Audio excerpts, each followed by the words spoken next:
Today we're going to take a look at a team that dominated the meta around 2 to 3 years ago, and now it is back. Or is it? Let's take a look today. We're going to take a look here at the Noctowl. Noctowl got buffed quite significantly, especially in the recent seasons, thanks to Shadow Ball being stronger now. Sky Attack getting a bit of an update as well. I think got a bit buffed again after it got nerfed quite significantly. Sky Attack was better back in the day, but now it is at least still usable.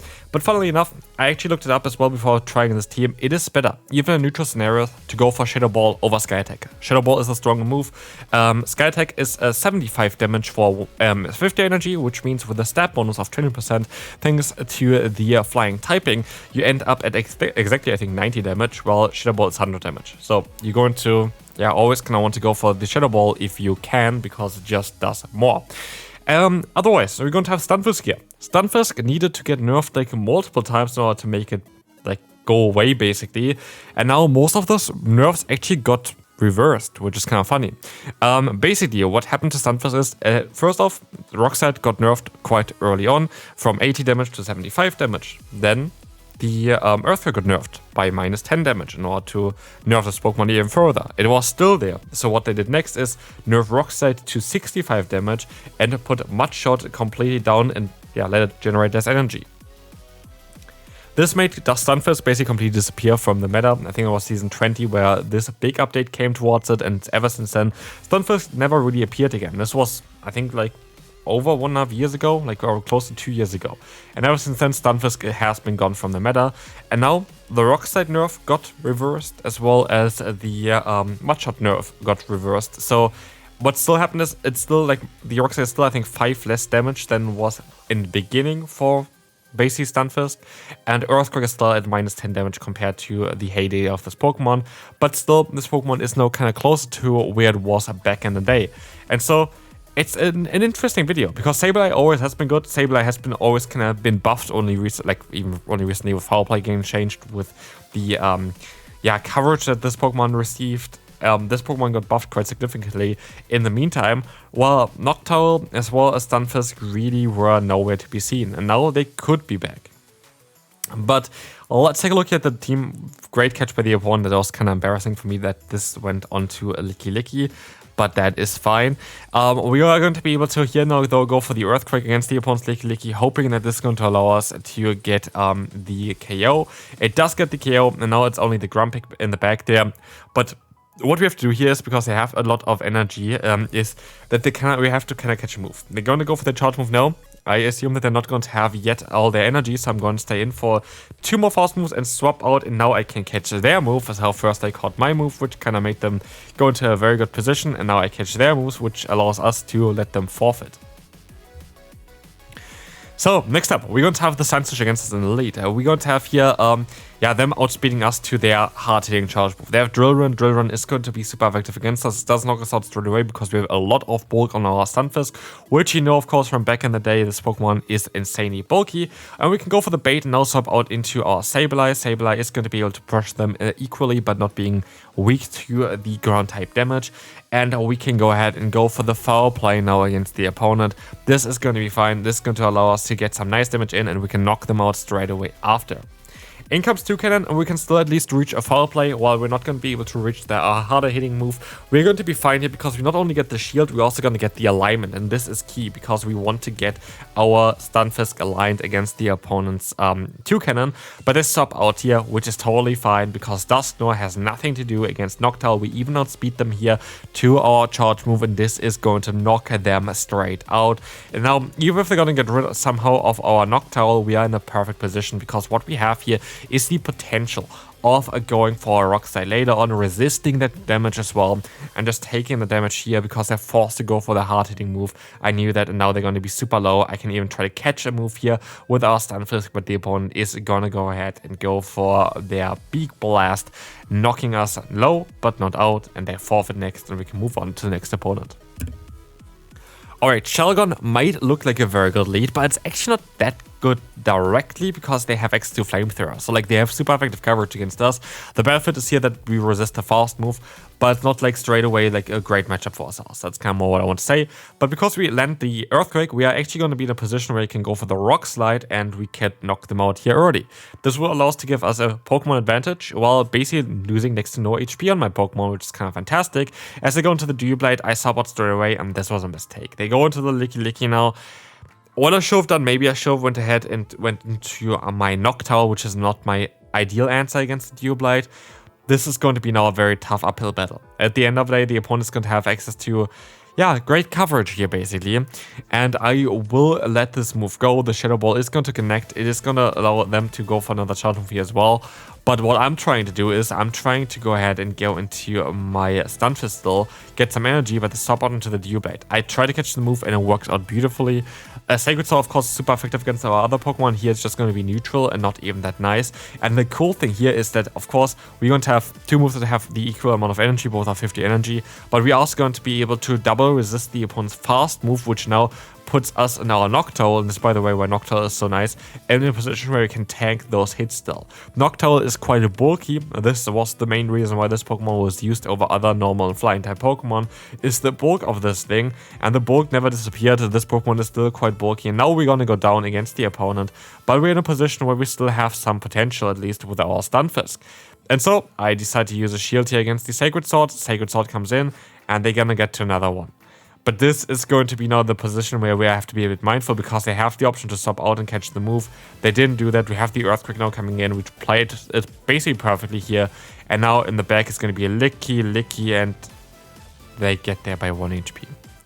If I went for one more fast move with Stunfisk, I would have been fine here. I didn't, and that is a mistake. That is unfortunate. Very close battle, good game there. Unfortunate.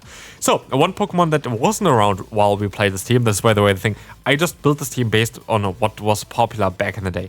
I didn't build this team now based on like what would be good nowadays, because I just want to see on how good this would be still. Florges wasn't a thing back in the day. And why Florges is so problematic is because of the Chilling Water coverage, which is super effective against our lead, as well as going to be a Fairy type, which is going to be very good against our Haystop. And so, yeah, that is not going to be ideal. We're going to have the Chilling Water coming through, the Swampert is coming in next, the Foul Play is coming through here as well. And now we are in a position where, yeah, we are going to get the shield here. We're going to be able to go for another Foul Play. And this is going to be fine. We're going to get them super low, and we're going to try our best to just shield this move up. This Hydro Cannon is coming in. We're going to have here the Noctowl on top of that Swampert. The Swampert is going to do quite some solid damage, but Noctowl again is going to be able to take some damage there. And they go into a Gastrodon. This is not the ideal play. Gastrodon is going to be a Pokemon we can resist the fast moves off. The Body Slam barely hits us, and I think we might even be able to take another Body Slam even after the Mud Slap damage, just because Noctowl is so bulky, Noctowl is so strong. It is a fantastic Pokemon, as we are going to be able to go for another charge move here. The Shadow Ball is coming through, we're knocking them out, and Swampert is the final Pokemon here from the opponent. We go straight into our Sableye to pressure them early, get them low, and we have them low. Now, as we have all 3 Pokemon left, no, only 2, we're going to be able to win this battle because he can't go for 3 charge moves here, and we have enough fast move pressure in order to knock them out. As the Florges comes in, we can knock them out straight away here. We don't even have to play it out.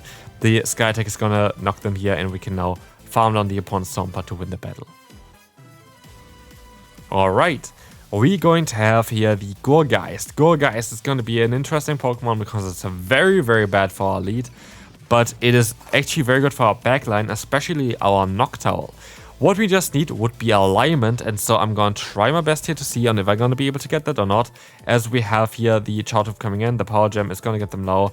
I should just... No, okay, I can't shield here. I could shield actually to get the shield from the opponent. That does make some sense, so I'm going to do that and just go straight for my Charge Move. This just allows me to get like, the shields down from the opponent, which I think is ideal for me. And we have alignment. We have alignment. The issue is Greninja is here as well, which is going to be equally as bad as the Gourgeist for me. So, yeah, like that worked out beautifully for ourselves. Like Greninja is going to be a bit of an issue.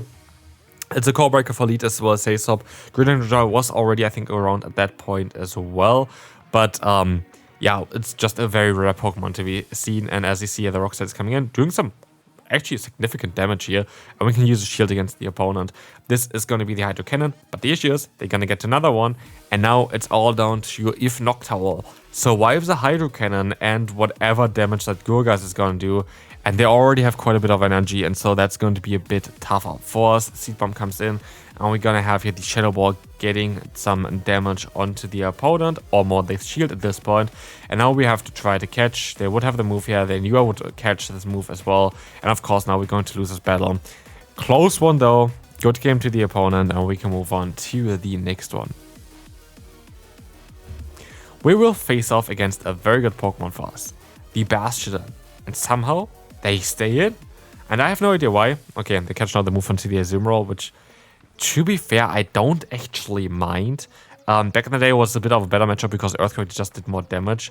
And I think as most of... I don't know, actually... I do think that Stunfisk got mainly released after the XL update, but I think even a little bit before. And I do think that even then the matchup was just a bit better for our Pokemon.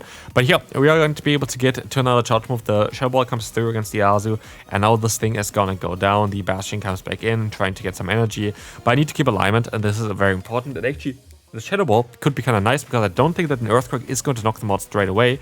Now it definitely does, and so it's definitely a bit better for us now. Also, if somehow the Sableye needs to be aligned against them, that's going to be better for us as well. They're going to get to another Flamethrower, and I decide to go for a risky move and no shield again, as they swap out after this charge move. I think they do swap out, or do they just let the Bastion go down? Let's put out here. They are going to use a shield here, and now they're going to swap out into their Corviknight, and I should have went for the Rock side. Why should I went for the Rock side? Because at this point, I'm not going to get to another Earthquake. I can't see myself getting to an Earthquake against the opponent there with the HP that I have. So it would have made way more sense to go for the Rock side. Here, I am forced to let the first Air Cutter go because I know they're going to get to another one. And I know that I can only shield one of them. Unless the opponent, or they're going to get the boost here as well, unless the opponent decides to let this move go here. It could be interesting here. Maybe we're going to still win this just with our Sableye. They do less damage this season, but we have to get to 2 foul plays here. It's going to be very close.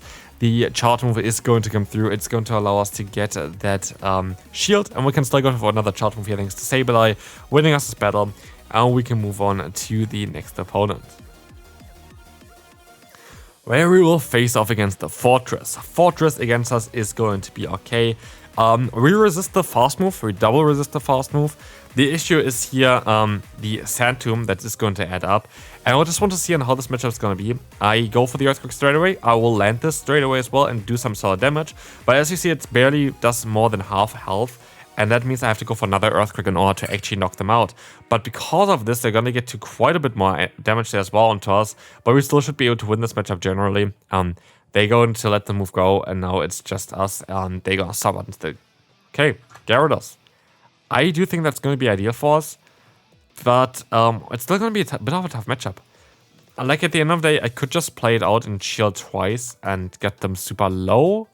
That might be an idea for us, because Quagsire, the issue about Quagsire is just that it has access to Stone Edge, which is going to be definitely awkward for a Noctowl. So, yeah, we're going to be able to just shield this move up. I could swap out into my lead again. I could swap out back into my Stunfisk, and I'm going to do that exactly just to catch the move. I knew that they would go straight for the move here. And now I can go back into my Sableye, farm them down, go for the charge move here against these Quagsire, force them to basically go for some energy, and I should be in a good position because now they are in a range for a Shadow Ball to be knocked out. Otherwise, before that was never the case. And so we're in a very good position as the Noctowl comes in. We just need to land a Shadow Ball against the Quagsire. That's all we have to do. In comes the Stone Edge. I will overfarm because I expect them to stop out of here, and they don't. They go for another move here. This is going to be, luckily, just the awkward tail, and we still survive, but I expect them to stop out, and they stop out now, and now have 2 charge moves out anyway, so it doesn't really matter. Double Shadow Ball is going to win us the battle, guaranteed, and we can move on to the next and last opponent of this video. So, let's take a look here at the Stunfisk. Stunfisk is going to be a Pokemon for sure that, yeah, is going to be good here in this matchup still. We saw it before, where we have the potential to win the Zero Shields. And this is something where the opponent doesn't want to go for that, and they're rather going to that Jellicent. And this is where Noctowl actually can shine. This is the final battle where Noctowl actually finally shines well, because what we have is a matchup where we can just go for the Shadow Ball and knock them out, as well as we can take 2 serves. And this is very much crucial here for this scenario, because we need to take 2 serves in order to definitely win this matchup, because even if they go for a shield here, I am guaranteed to align. And guarantee to align here is super important. The surface coming through is barely doing any damage. And in comes now the opponent's other Pokemon, the Sandslash, which is kind of not ideal for us, as now we have forced to go for the Rock Slide. This is going to allow us to get the KO if they're gonna let the move go. But actually they don't. It doesn't knock them out. They survive with 1 HP. Not worth us forced to shield. We survive with the 1 HP, that's hilarious, and Justin is going to be aligned this time around against Sableye, because he can go for the full farm down, which is going to be the better play for us here. And this is going to allow us to get a ton of energy goods, whatever they have in the back. And even though it's a zoom roll, we should be in an okay spot. We have an energy advantage, we have equal shields on our side as well as the opponent's side. And even with the shield here, our harder hitting move, we are going to be in an okay spot, because 2 power gems are very likely going to be enough to knock them out here. Ice Beam is coming through, we're gonna shield this move up, and I should still be able to go for double power gem against them, as the first one is gonna put them definitely in range for another one, and the next one is gonna knock them out, winning us this battle. This is gonna be it for today. Hopefully you enjoyed it. If you did, feel free to like, and I will see you tomorrow. Bye bye.